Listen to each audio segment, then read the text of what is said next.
Hi, I'm Christy with Spokane County Library District, and I'm here with an early learning tip for you today.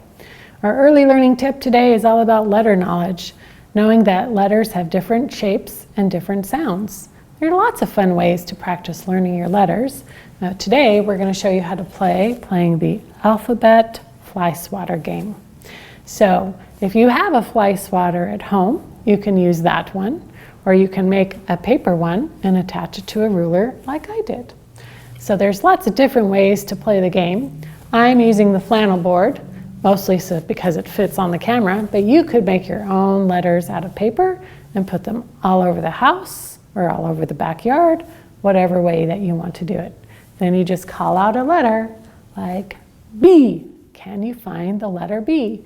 And the kids run around with their fly swatter and swat! They found the letter B. What other letters do you see today? Do you see the letter M? Got it. Found the letter M. How about one more? Let's try one more. I'm going to get the letter Z. Swap! There you go.